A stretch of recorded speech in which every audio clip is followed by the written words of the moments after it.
I'm now in Hartford, Connecticut, and as you see behind me, this building is beautiful. This is the Capitol building, and it's probably one of the most beautiful I've ever seen. With this state being so small, it also means that the capital city here is also really small, but there's still a lot to see here that's really cute, and it's a little bit more manageable than some of the big cities that I've been in. So I wanted to tell you a few things about Hartford while I have this beautiful background. This was established in 1635 and is one of the oldest cities here in the US. The population now is about 1 million. Interesting enough, after the Civil War, this was actually one of the richest cities in all of the US, and unfortunately now it's one of the poorest. They say that 83% of the people that commute here make over $80,000, whereas the locals make far less. Driving around some of the suburbs, you can definitely see the line between the rich and the poor, as some of the houses are absolutely massive, but kind of in the downtown area you see a lot more of the poorer families. They say that 3 out of 10 families here live below the poverty line, which is just really unfortunate. Nicknamed the insurance capital of the world, many of the insurance headquarters are actually located here in Hartford, and this is the region's main industry. Lastly, Mark Twain's house is actually here. So if you would like to come see where he wrote some of his best work, you can schedule a tour. There's a regular tour that's just for the house, and then there's also a living history tour where people dress up in costumes from that day and really get into character. So now we're gonna go walk around and see what this great city has to offer.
I forgot to mention about the Capitol building that it was actually built in the 1870s, and to me it's just one of the most beautiful parts of downtown Hartford. I am standing here in Bushnell Park, which was built in the 1850s and is the oldest publicly funded park in all of the US. It's about 50 acres and is visited by around 1 million people each year. It's really pretty as it has a nice fountain. There is a little carousel. It's fortunately under construction right now, so I can't show it to you, but this is just a really pretty place to walk around. This is the old courthouse here. It is also a really beautiful building. It was built in 1792, and honestly when I was looking it up to find out what style it was saying Federal, but then this level was built in this style and the second level was built in a different style, so you might want to just look that up for yourself. It was really interesting as I was reading about it. They said that in 1839, this was where the start of the Armistead trial was. If you don't know what that is, kind of go ahead and look that up. It's a little bit too much to explain. But you can now also do tours here and learn a little bit more about the history of this building and what all it was used for. In addition to that, this area behind here is really pretty to walk around. It's called, I think, the State House Square. And it's really interesting as it's just kind of a mixture of old and new with some of the buildings, cobblestone streets, and what all they have here. I was just walking along looking for another building when I saw this really pretty area, which I'll show you in 1 second. But I also wanted to kind of show you what this plaza is named for. That's the Travers Tower. I don't actually know the story behind it, I'm sorry, but something I did want to show was just how much greenery is around this little plaza area. So if you're looking for a really peaceful place just to kind of relax and see some greenery, this is really, really pretty. There's also this area down here, which I'm guessing is for the employees of all these buildings that are around here. But yeah, like I said, I think this is Traverse Plaza with the Traverse Tower in the background and just so much beautiful greenery and flowers that they have here. I was walking around earlier and I kept seeing signs for Dunkin Donuts Park, and I thought, what in the world? Is that really a park dedicated to Dunkin Donuts? How silly I was, though. This is actually their minor league baseball stadium. It was opened in 2017, and I guess it really does grab your attention, though, when you think of Dunkin Donuts. So if you're curious to come check out a game here, here is Dunkin Donuts Park. Every time in Dublin, Ireland, I love going to see a school called Trinity College. It is such a beautiful campus. And as I was looking at things to do here in Hartford, I saw they also have a Trinity College, which is what is here behind me. And I don't know that they share any kind of similarity other than the name, but this one here was built in 1823, and I'm gonna wander around and just see what's here. But I know this was kind of the highlight right here, is this front entryway.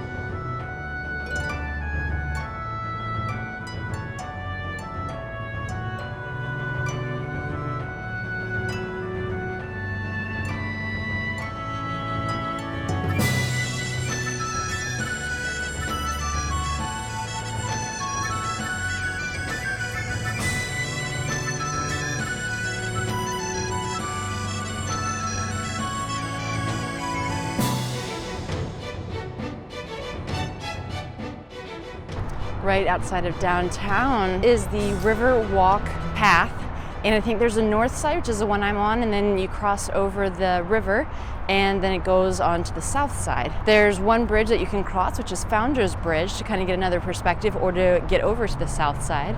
This is kind of a nice little area just to walk around. As you see, there's parts of it that are shaded, so in the summer that's very, very nice, and they do have other parts that are more sunny, so in the winter you can come here and kind of grab some sun. And they do have a nice sculpture area that's kind of along the path here. A lot of it is relating to Abraham Lincoln and the Civil War and how he was opposed to slavery.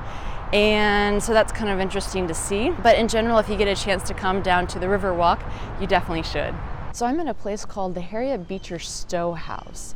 And if you don't know who she is, she's an author of a book called Uncle Tom's Cabin back in 1852, and it revolutionized the thoughts of people on slavery and kind of was the start of the Civil War. A lot of people got behind that idea and really felt the injustice of the situation because of that book, and it really caused a lot of good for the abolitionist movement. I didn't know this, but it's actually been translated into over 70 languages and is still seen as an international classic and is still seen as a struggle for freedom to this day. So I'm gonna go on this tour here in a few minutes, and I just want to kind of show you her house. So I just wanted to give a quick update.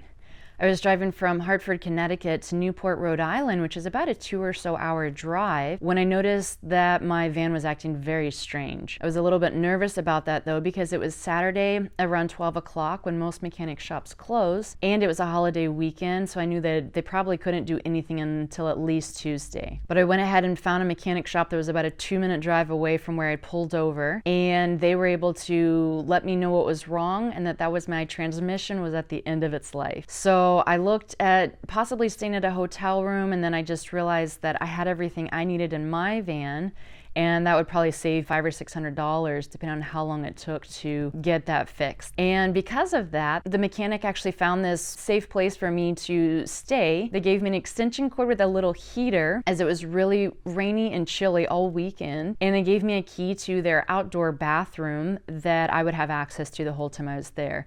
They were so great. And while I was there, the only place that was actually open every single day was a cute little cafe that I could walk to called Cold Brook Cafe. And they were just so great and so nice. I think Eli is the owner. I saw him in there each day, and I kind of told him what was going on. Yeah, my transmission broke, and so I'm kind of waiting for that to get fixed. And so each day after that, he asked how things were going and just seemed very genuinely interested in what was going on. And so I just wanted to say publicly thank you to both both Masons and Coldbrook. If you're anywhere near Providence, Rhode Island, do drive 20 minutes west to have any of your car problems fixed, because Masons is actually AAA certified as well as family owned. So I got to meet the whole family, and they are just so great and so caring, and they really took care of me, both my car and me.